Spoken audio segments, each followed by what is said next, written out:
Hello, and welcome back to another episode of the Deeply Rooted Business Podcast. My name is Jess, your sustainable growth systems expert. I'm here with Rachel, our marketing mastermind.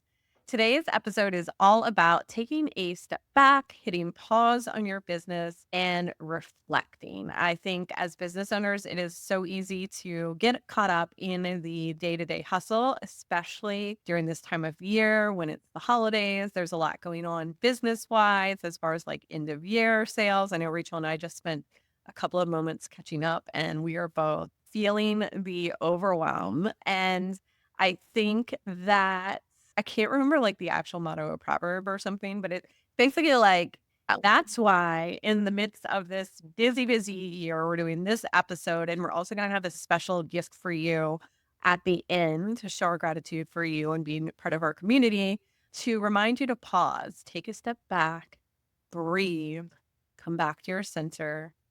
I know Rachel just did some box breathing before. Yeah, sometimes I ask myself, why did I become an email marketer? Because Black Friday time period always just drains the soul out of my being. But I think that's why it's so important to have these practices and have pauses of gratitude. You can ask my husband, I ask him every single night, what are 3 things you're grateful for? And that's a daily practice in my life to remind myself of all of the good things, because I think it can be really easy, and especially in business, to just get bogged down into the complicated stuff or the frustrations and the have-nots, and instead you kind of like root yourself further into like, what do you have and what can you be grateful for? So And I think reflections and like coming back to your core values at the end of the year or periodically throughout the year is such a positive practice, because it's so easy to get pulled off course, get overwhelmed, forget why you started this in the first place. So Rachel and I actually, I think we're like, are we on 2 years of the time? No, one. 1.5, Yeah. not 2 years. We're a little over a year on the podcast. But we did take some time when she came back from maternity leave to talk about some of our values and develop a deeply rooted business ethos, which we wanted to share with you today so that you could kind of know why we're here and kind of the lenses that we're looking at our reflection Yeah. for the end of this year. I think first and foremost, our very main is women first focus. I think Jeff are very passionate about like helping women succeed and helping women, one, make money in their businesses and just kind of step into easier and like with more I like this is I've tried to work with men as clients, and I never vibe, and it's never, the connection's never there, the authenticity is never there. So it's really important that we champion women with our businesses. And When you said like I work with mostly, like I've tried men clients, I'm like, have I worked with men clients? I have one male client right now, but he's one in his team of the whole other 12 people in his team are yeah, women. So it's still really like women business. And my goal is just to always kind of inspire, show what's possible. Like that's kind of what drives me. I have a daughter. I want to show her what's possible. Like I'm constantly picking her brain, which I think that'll be so interesting to see. Like, because I like kind of had to like claw my way out of the corporate world. But when I'm thinking about her, because she's a freshman in high school now, like what she wants to do, like she doesn't see what I do as like an exciting thing. Like she almost sees like going something corporate would be more exciting. So I think it's gonna be crazy to see how those things flip. But I do want to show her that like you can build anything you want as possible. Like you can build the life that you want to live. And I think that, and we'll get into like women acknowledging the energy load, but I think with all of the other things that are expected out of us as women and as moms, that working for yourself, having that autonomy, that flexibility is so crucial, and just becoming a balanced life. Like that's why I got into this business, is to be able to go to yoga yeah. whenever I wanted to. So that brings us to our next thing, is profitability. Our next core value is profitability with purpose. So this just means, we know that having money gives you a sense of power. You're able to give back. You're able to lift up other people. You're able to make your life better, enrich your lives of your family, and really just being profitable, but staying like ethical. I came from a B corporation, which was Athleta and the Gap Inc. company, and B corporations really champion putting people, the planet, right in the same line as profit. And I think that's something that's carried over from Yeah, my I think corporate that career. is like so impactful, like so important. Because if you ask anybody why they started their business, like if they don't say, "Oh, we want to make money," like they're probably lying. They're being like, "Oh, that probably sounds a little like too direct," but like it's such a reality for people that you want to start a business and you want it to be profitable. You want to gain control over some aspect, whether that was you were in corporate and you were completely undervalued and you weren't making enough, or whatever that looks like, and making sure that you can champion that for yourself to make sure you make more money and your family generational, give them stability, you give them security and all of the things that you need. And profitability for us is really, really important because you'll hear us talk about them. Like you'll hear marketing coaches say $10,000 days and $10,000 weeks. And like we kind of root backwards into like the ultimate whys and the ultimate goals of those monetary and, you know, sure kind of money, but like if you don't figure it out, it's the same reason why lottery winners like get all the money and then they blow it all kind of thing. So which is acknowledging the energy load. And I personally, as a new mom with clients and life, it has been one of those I had to constantly like sit down, recenter, readjust, and like look at this in my life and kind of see how I can make sure to give everything the energy that it needs. And it's exhausting. Like I'll tell you, like I feel split in 100 different directions and it's a new normal that I'm trying to adjust to. But it's a reality for women who have the primary parent role, who have the business ownership role, and all of those things to feel this reality. And, it's when somebody says, like, well, how do you do it all? Like, they don't ask a lot of like men that question because it's not ever questioned that. There's always somebody else taking on that like load to do. So I think that that is one of the, we're very transparent, very, very upfront about acknowledging capacity, acknowledging why we do things in our business and not just doing things to do things. Because as women, we don't have that luxury to just, somebody else will do it. Somebody else will do the things that, take up the mental labor in our brains. I know. I love that you mentioned like they don't ask men those questions because I used to travel pretty extensively when I was opening new stores for Athleta.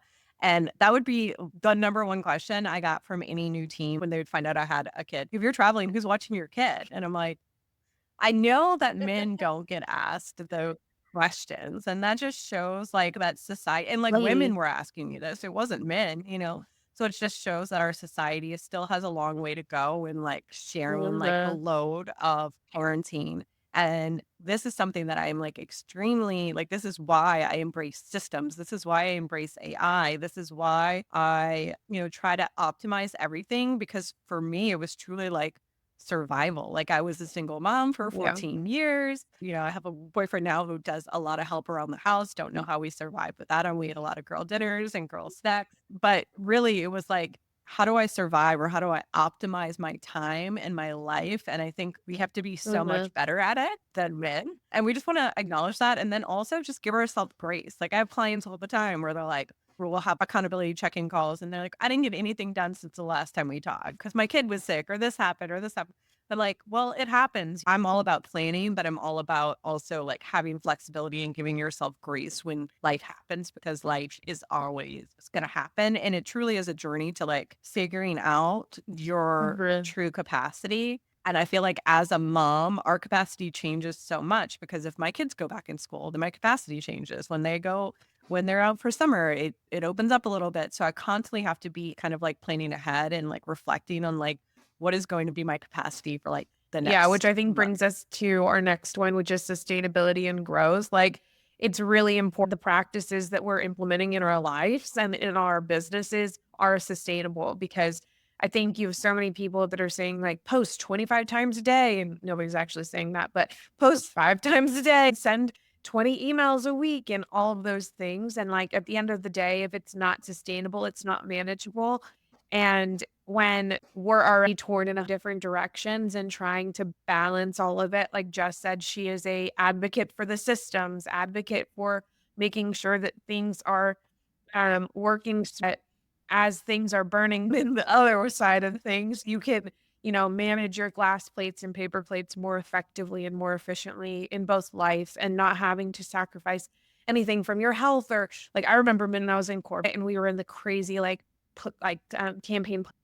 Nobody was really allowed like doctor's appointments, dentist appointments, anything like that. Because if you left, like your phone was just been like, you couldn't get that peaceful like time to go and like take care of what you needed to take care of. And so really making sure that your business is not operating like that, so that if you do, like I needed to take maternity leave and I knew that like it wasn't going to burn down. I had the trusted systems and the trusted people in my business to make that a reality. And so I think that that's just important to make sure your business is built on a sustainable platform and a not platform, but foundation so that you can grow without running into walls of burnout constantly.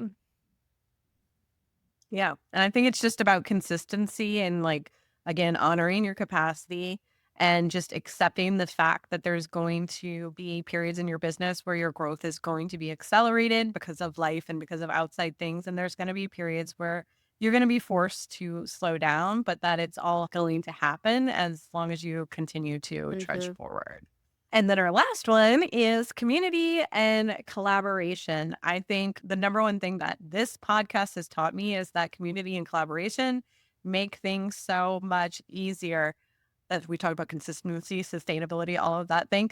I have never been able to be consistent with any one of my marketing channels, but we have put a podcast out this year. I think we originally like said we were just going to do seasons, No. but we haven't stopped all year.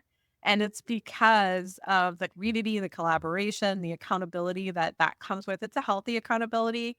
It makes it more fun. It makes me want to show up. And I just think that that's so magical and it makes just everything Yeah, so like much easier. I was telling just before recording, like I was doing freaking box breathing before this because I had so many like overstimulating like emails and Slack messages and all of the things that like I kind of had to like recenter myself. But like my calls with Jess are always the times where like my brain always feels like a sense of like ease and relaxation. One, because well, we just talk about everything that, it's easy to kind of like relieve some of the mental stress and, share that with somebody who gets it.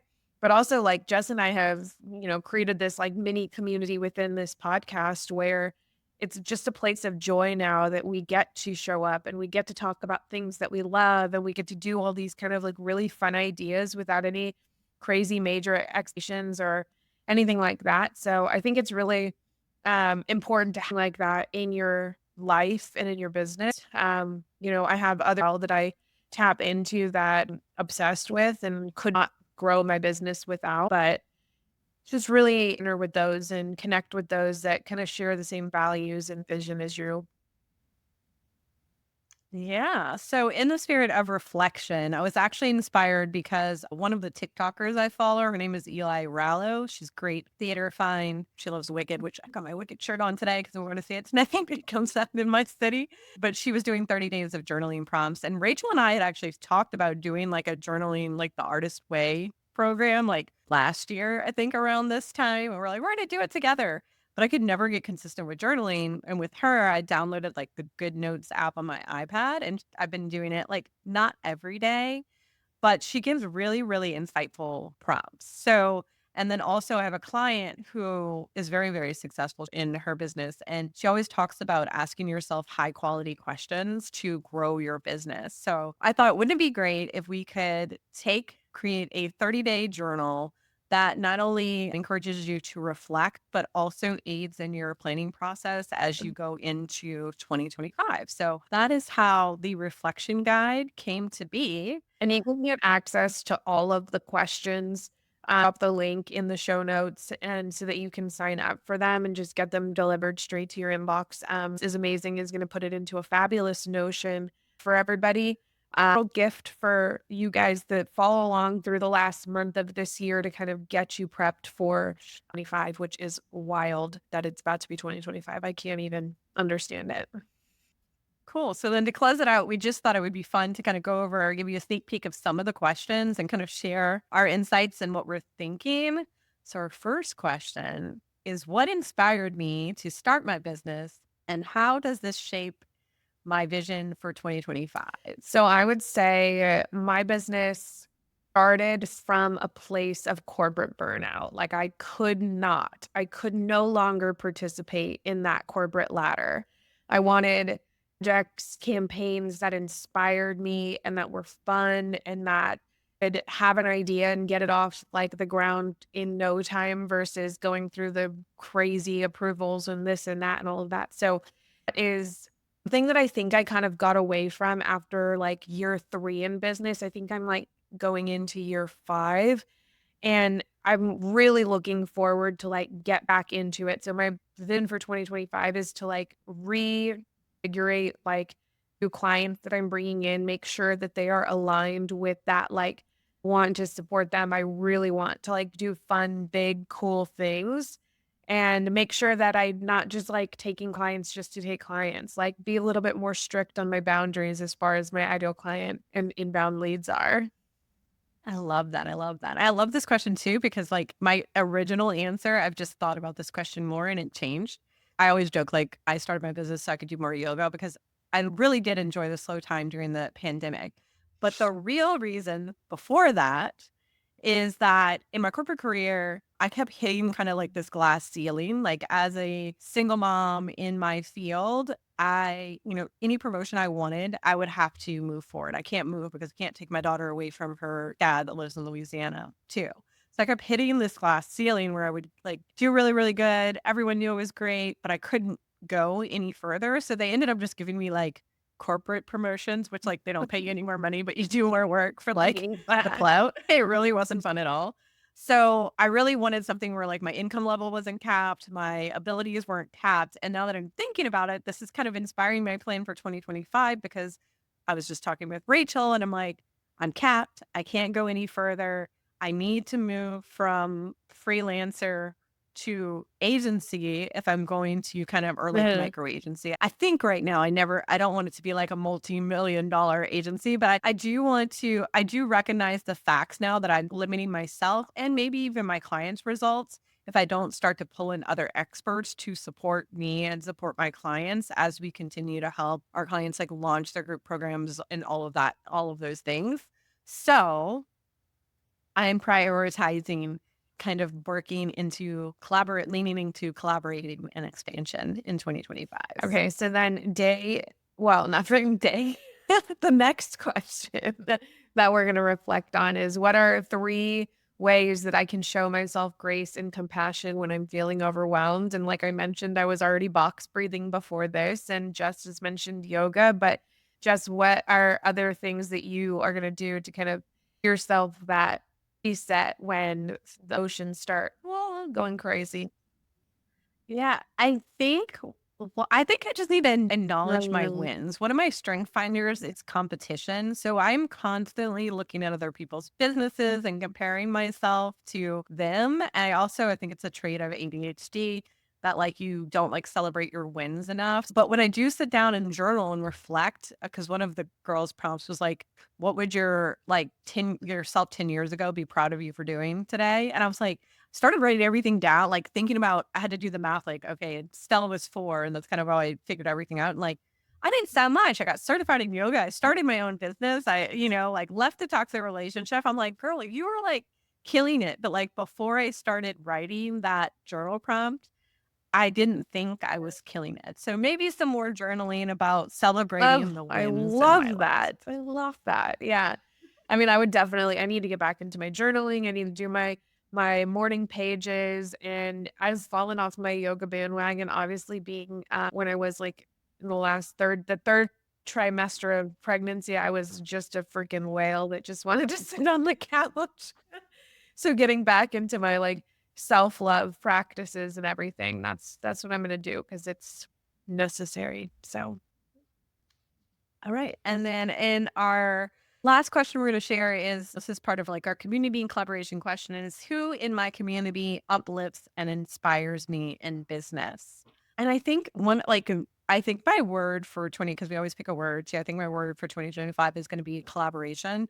My word last year was blossom, which I think have blossomed more, but now I want to like collaborate, expansion. That's kind of like the energy that I'm feeling. But so I'm searching for new communities, all that to say. I'm searching for new communities and to get into, especially in like the business side of things. Maybe I always focus on just business. So I probably really need to do community everywhere. But as far as business things, I'm searching for new business communities. I just joined one program, but I have a tried and true program that I haven't been as active in. Like I used to like block off time on my calendar. They do monthly coaching sessions and I would block off the time so that nobody could book over me.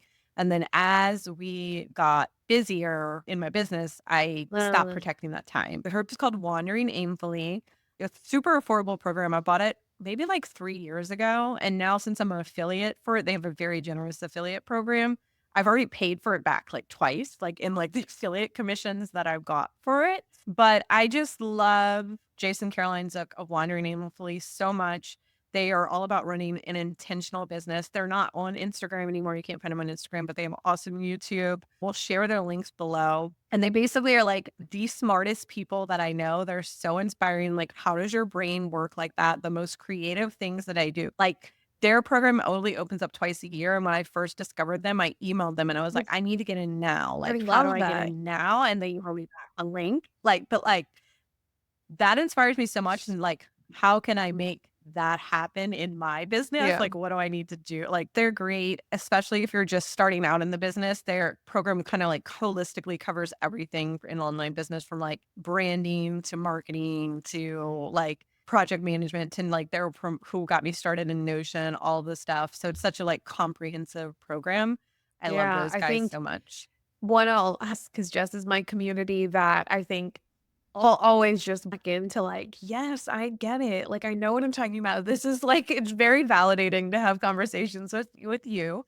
And could not it for over 2 years now is the doers with Ashley.